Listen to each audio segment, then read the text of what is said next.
Greetings, fellow hunters. Vidavis back once again for part 3 of Let's Play Blue Force. Let's do this. Without further ado, you use the door. Make sure your guns are out by this point at least, because if you open this door without your gun out, you die. I've already seen it. This is the police and we're coming in. And so they do. You pigs come any closer and I'll blow her brains out. Gotta give him a crazy sounding voice. He's got a big long beard. Drop your guns, you 10 badge punks, or you can kick your broad, or you can kiss this broad goodbye. Okay, so now what we do is we talk to him. I know it sounds weird, but if you just keep talking to him, you'll see. Think about what you're doing, man. Give it up and let the woman go. The crazed gunman responds by slowly drawing back the hammer on his pistol. Well, that can't be good. And of course he says, "Fuck yourself, pig." And she says to do what he says. She doesn't want to be hurt. That's right, you better listen to the poor little girl.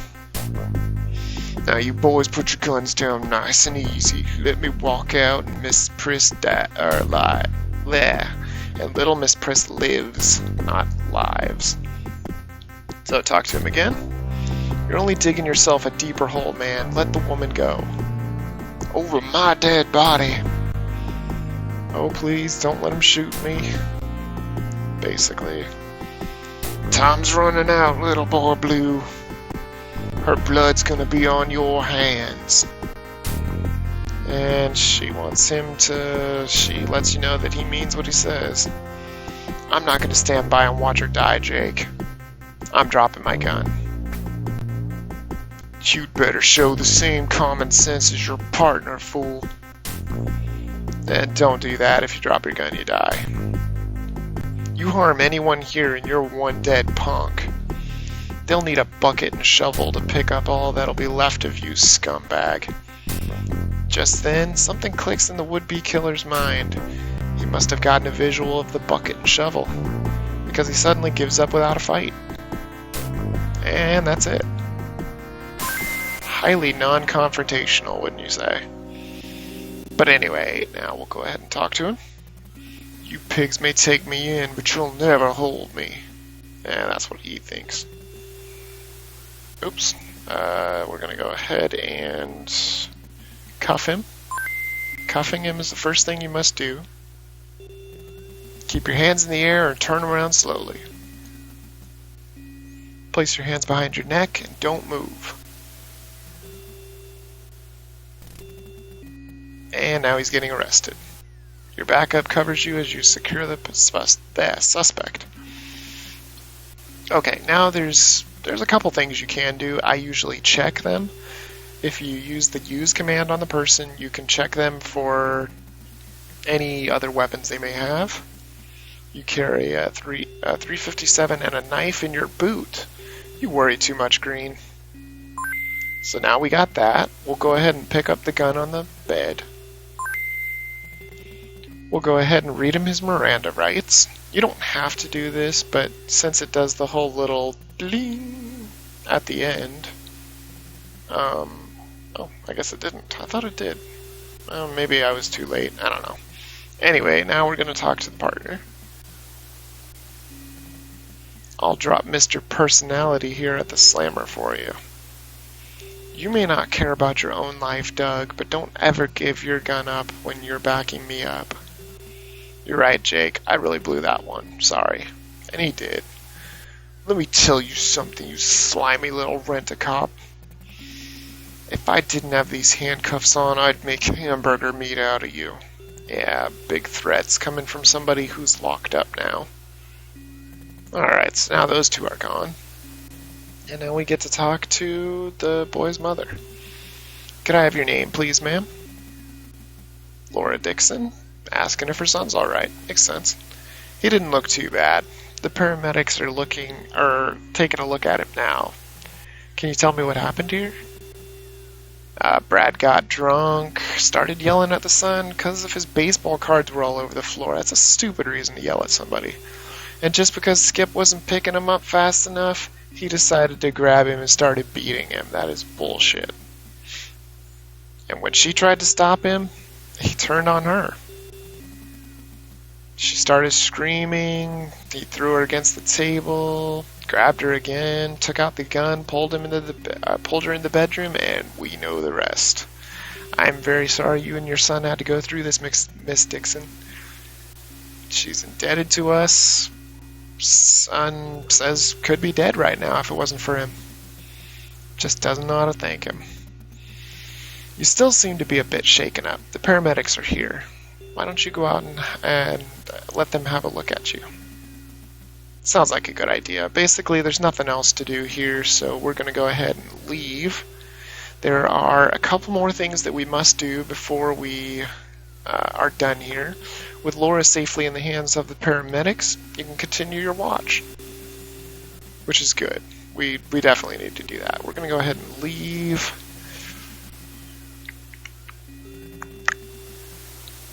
I don't know how many parts this is actually going to be. It might actually be a lot of parts, because I'm not really sure how much I can fit into 10 minutes apart. It's kind of difficult, but I'll do my best. And if it does cut off at any time in any of the parts, I'm really terribly sorry, but just know I'll pick it up at the next part, and I'll apologize that it cut off.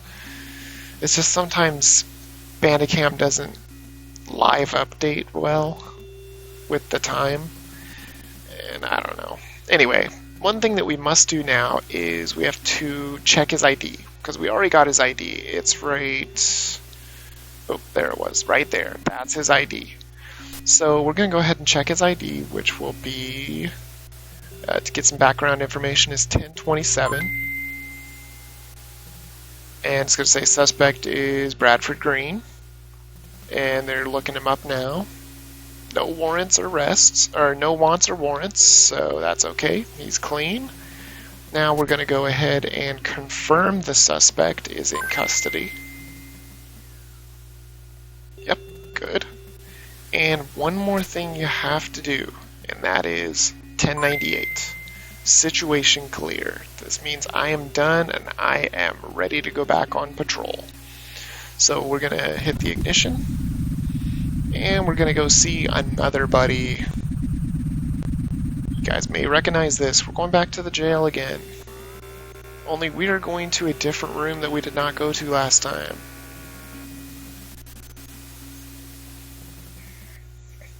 And we're not going to talk to those other people because they are useless. Remember, they are useless. They will come into play later. Not right now, though. So anyway, we're going to go ahead and open this door. And it's getting kind of close to my time, but I think I can show you guys the booking process. And you can tell Mr. Green's right here in the jail. We're going to go ahead and use this booking slip. Now you can see it up here. What you do is you click the ID, bring it to the slip. He fills out the booking form. This is now the booking form. We give it to him. Here's his ID and booking sheet, Larry. He's all checked in. Thanks, Ryan. Here's your copy of the booking slip and your handcuffs. So that's how we get our handcuffs back, so that we can be an agent of the law again. And just to taunt him, let's talk to him. Enjoy your stay, Mr. Green. I hope it's a nice long one. I've got friends. They'll have me out of here before dark. Well, let's hope that's not true. Alright, so we got a lot done in this video too, but I'm going to go ahead and cut it off here. I'm going to go ahead and save like I do with all my videos. I think the music, the volume for the sound and the music, I think it turned out really well. So, thanks for watching this video, guys. Join me in the next part where we are going to find out how to turn in evidence. Stay sharp, fellow hunters.